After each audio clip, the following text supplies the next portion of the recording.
اندھیری رات تھی، جنگل میں پرانے برگد کے درخت کے نیچے ایک پراسرار سرگوشی گونج رہی۔ ایک سانپ اپنی کنڈلی مارے مور کی چمکدار آنکھوں میں جھانک رہا تھا۔ دونوں کے درمیان کوئی راز تھا، ایک ایسا راز جو جنت میں ہوا لیکن زمین پر بھی اس کا اثر باقی تھا۔ ایک بچہ اپنی دادی کے پاس بیٹھا تھا، اس نے سوال کیا، دادی، سانپ اور مور کو جنت سے کیوں نکالا گیا؟ اور چپکلی کو دیکھتے ہی لوگ کیوں مارتے ہیں؟ دادی نے گہری سانس لی اور کہنا شروع کیا، جب آدم علیہ السلام اور ہوا جنت میں تھے تو شیطان انہیں بہکانے کی طاق میں تھا، مگر جنت کے دروازے پر سخت پہرا تھا۔ وہ جنت میں جا نہیں سکتا تھا لیکن اسے اپنی چالاکی پر بھروسہ تھا۔ وہ ایک دن سانپ کے پاس آیا اور سرگوشی کی، اگر تم مجھے اپنے جسم میں چھپا کر جنت لے جاؤ تو میں تمہیں ایسی طاقت دوں گا کہ تم ہمیشہ زندہ رہو گے۔ سانپ لالچ میں آ گیا، اس نے شیطان کو اپنے منہ میں چھپا لیا اور جنت کے اندر لے گیا۔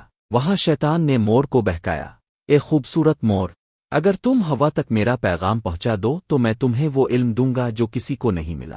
مور نے یہ پیغام ہوا تک پہنچایا اور یوں شیطان نے آدم اور ہوا کو بہکا کر ممنوع درخت کا پھل کھلوا دیا۔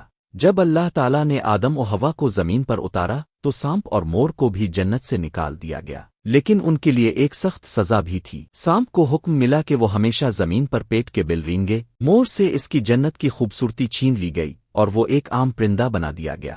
لیکن یہ کہانی یہاں ختم نہیں ہوتی۔ چپکلی نے یہ سب اپنی آنکھوں سے دیکھا تھا۔ جب نبی کرم کے دور میں چپکلی کی حقیقت سامنے آئی تو پتہ چلا کہ جب حضرت ابراہیم علیہ السلام کو آگ میں ڈالا گیا تھا تو چپکلی نے آگ کو بھڑکانے میں شیطان کا ساتھ دیا تھا۔ یہ کہانی ہمیں سکھاتی ہے کہ برے کاموں کا انجام برا ہی ہوتا ہے۔ جو دھوکہ دیتا ہے وہ خود بھی سزا پاتا ہے، اور جو نیکی کرتا ہے وہ ہمیشہ یاد رکھا جاتا ہے۔ لیکن سوال یہ ہے، کیا آج بھی ہمارے ارد گرد ایسے لوگ موجود ہیں جو سانپ اور مور کی طرح دھوکہ دیتے ہیں؟ کمنٹ میں بتائیں۔